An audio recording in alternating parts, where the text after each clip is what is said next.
Hello again, and welcome back to the wide world of zombie movies. Tonight's movie is Night of the Living Deb, a rom-zom-com, romantic zombie comedy, from 2015. Before we get started, spoilers! Also, if you'd like to watch the movie before listening to this, it's still on Netflix as of the recording of this video. Our movie takes place in Portland, Maine. We begin our movie in a bar. Deb and her friend Ruby, who's wearing a spiffy Christmas shirt, are getting toasted in preparation for the 4th of July. As they're sitting there, they spot a cute guy, Ryan, and Ruby coaxes Deb into hitting on him. The more we see of Deb, the more it's revealed of just how nerdy she is. Quoting TV shows and reciting poetry are just the tip of the iceberg. It's cute though. As Deb is about to go talk to Ryan, we skip past the title of the movie right into the next morning, and Deb is waking up to find she's not in Kansas anymore. She's still in Portland, and in someone else's bedroom. Still nursing a hangover from the last night, she's about to leave the bedroom and overhears Ryan talking to a friend of his on the phone. He's trying to figure out a nice way to get rid of his one-night stand, and his friend isn't helping. Pulling the fire alarm was one of his friend's suggestions. As the moments pass, Deb starts remembering the night before. Awkward flirting, a Tetris reference, and Ryan breaking up with his fiancée Stacy all come back to her. Stacy wanted Ryan to accept the job with his dad, but he was vehemently against it. One thing led to another, and she left, telling him he would never see her kitties again. Meow. Flash back to the present. Ryan's call is dropped and he's about to go in the bedroom. Quickly, Deb jumps back in bed and pretends to still be asleep, assuming the cutest pose she can muster. He opens the door and tries to wake her up. She yawns and fakes just waking up. He tries telling her that it's time to go, that today he's going to spend the 4th with his family. She mentions that it's a bit soon to meet his parents, but she's game. He corrects her and they both leave. He says goodbye outside and hides around the corner until she leaves. Deb checks her messages before leaving though, and hears an odd message from Ruby, who's at work. She tries to return the call, but only gets an answering machine. As Deb is driving, she notices some weird things happening. At the coffee shop, Ryan is also noticing some weird things. Now is a good time to mention the zombies in this film. They vary a bit. Some are quicker than others. Mostly though, they're like classic Romero-style zombies. The movie's not over the top with gore either, so Ryan's having issues, but Deb saves the day by taking out some Z's with Otis, her car. She jumps out and grabs Ryan's hand. They start back towards Otis, but it's swarming with zombies.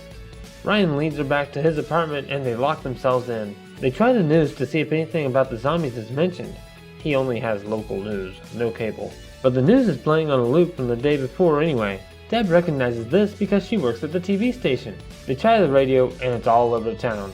The longer that Deb's with him, the more she realizes he's not the macho type of guy she thought he was.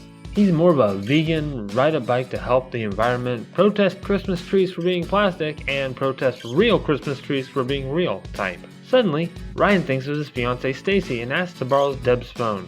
His is gone. Didn't you break up? She asks. You'd think after a night with a strange redhead they would be. Oh well, on with the movie. Ryan tries but can't remember Stacy's number. He normally speed dials it.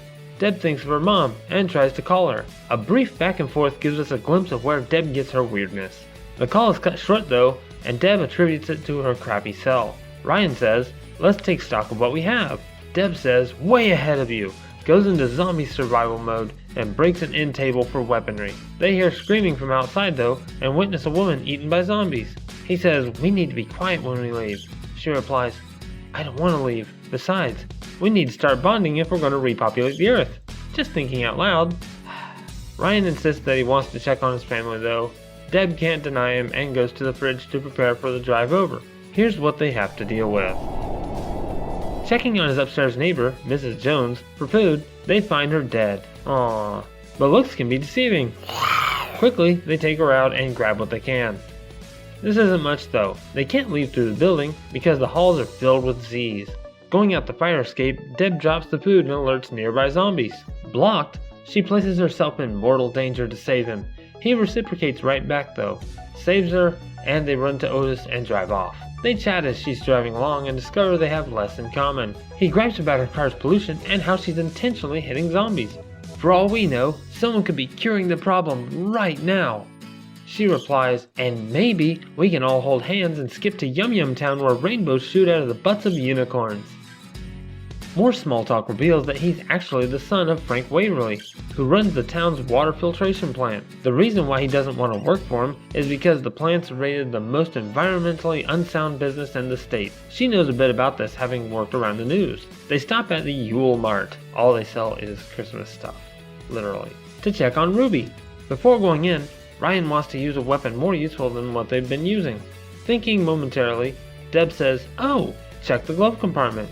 He pulls out a gun. "How long have you had this?" he asks. Deb says, "It was there when I bought the car." Nice. Inside, they find that Rube's already a zombie.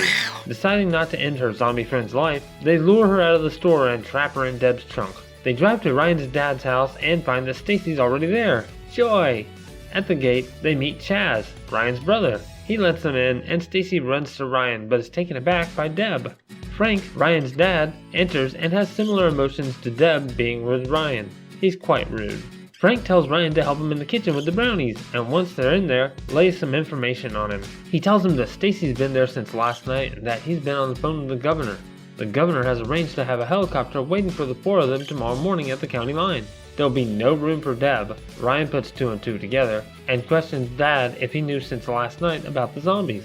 As it turns out, Frank's new treatment at the plant was still in the beta stages, but the governor pressed him to use it anyway.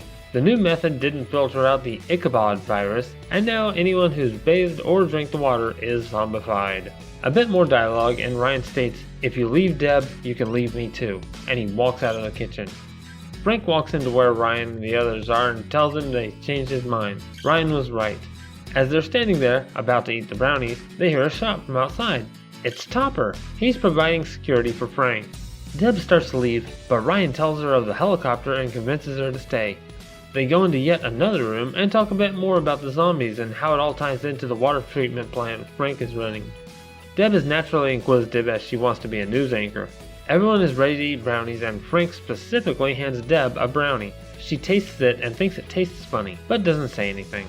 Ryan and his brother get into some distracting horseplay, and Deb discreetly hands her brownie to Topper, who just walked up outside. Night falls a bit later, and they all go outside to light sparklers to celebrate the 4th. That's about as exciting as you'd expect it to be, and they all go in for bed. Ryan and Stacy in one room, and Deb is in Chaz's room. Chaz has guard duty with Topper. First, Frank tells Chaz to follow him though. In Frank's room, he tells Chaz that he's loaded Deb's brownie with horse tranquilizers and has no intention on bringing her. During this chat, we also discover that Stacy wasn't faithful either and had sex with Chaz the night before. Chaz is already having feelings for her. Meanwhile, Topper isn't doing a very good job guarding the place as he's out cold from the brownie. Inside, Deb's reading a book and Ryan's planning on sleeping on the floor. He doesn't feel right sleeping with Stacy after having been with Deb the night before. Stacy tries to seduce him anyway, hops on the bed and begins bouncing and moaning loudly, calling Ryan's name. It's heard throughout the house. Chaz is noticeably annoyed as he thought Stacy would have been his.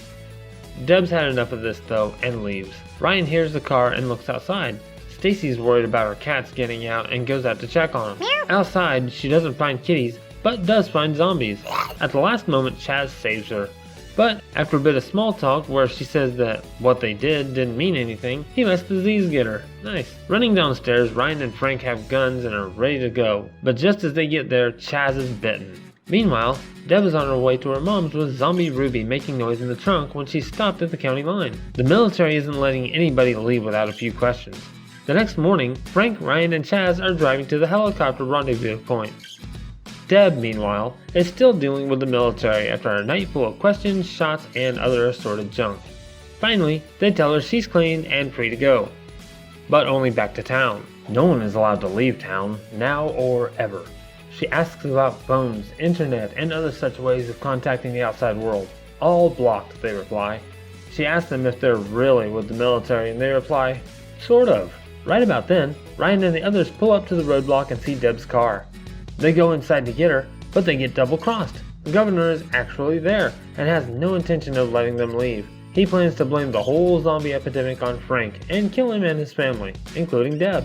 Ryan acts quickly and convinces the governor that Deb's a reporter and has information documenting everything hidden in her car. The governor checks the trunk and is attacked by Ruby. The head of the faux military operation freaks out and starts shooting randomly, taking out the governor and several other guys that were in the military group, before being eliminated himself by Ruby. Wow, she's on a roll.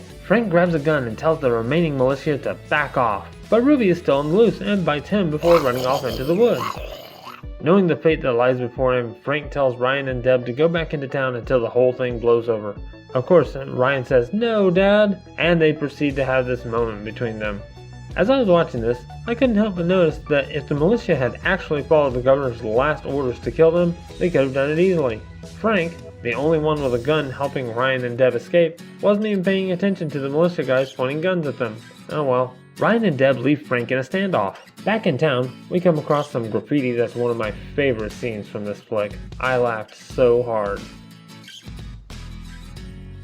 Ryan and Deb are eating at a yogurt place, trying to think of a plan when it hits Deb. The TV station she worked at has satellite access. They quickly go there and eliminate any zombies in their way down the hallways until they get to where they need to be. Most of the zombies are locked in another room anyway. Having knowledge of the equipment, Deb prepares to transmit a message to the outside world. Quickly setting up the camera for Ryan to operate, she then raids the weather girl's locker for a stunning outfit. She broadcasts her desperate plea for truth and help across the world. As this is going on, the zombies that were locked up get free and start filling the halls throughout the station. Not sure of how long they have left, Deb throws caution to the wind and expresses her love for Ryan, hoping that he feels the same way. Just before the end of the transmission though, a zombie breaks through into the newsroom and bites Deb. Deb and Ryan quickly run from the studio and hide before more Z's show up. Across the world over the next couple of hours, Deb's transmission goes viral. Some believe it's real, some don't. Calls begin flooding the governor's office, but nobody's there to answer. Deb is scared she's going to turn soon, and they decide it's best for Ryan if they're outside, away from the horde of zombies before that happens. They quickly sneak up to the roof and barricade the door. Deb says she feels the effects now. She feels the hunger. She gets descriptive, mentioning his spleen and intestines and stuff. He says he doesn't mind. He'd rather stay by her side and become a zombie too. Suddenly, a banging at the door takes them out of the moment. Two paramedics rush up to Deb, examine her bite mark, doctor it, and tell her she'll be fine. What? But she's been bitten. They respond that unless the zombie's mouth was gushing blood, she won't turn. Bites don't turn people Z in this movie. Hooray! We then see how Frank made out. Frank was in the standoff with the militia. Just then, Chaz, who was passed out in the back seat of the car, woke up. Getting out, he recognizes most of the militia members and told them not to shoot. Deb and Ryan then shared a kiss as military jets bombed the city in the background. The end. I really liked this movie. It was funny and a bit different. You could really get behind the main character and cheer her on. Overall, I give this movie a 7 out of 10. Highly recommend it. So until next time, this is Xylestos with the wide world of zombie movies saying, be safe, be smart, be ready.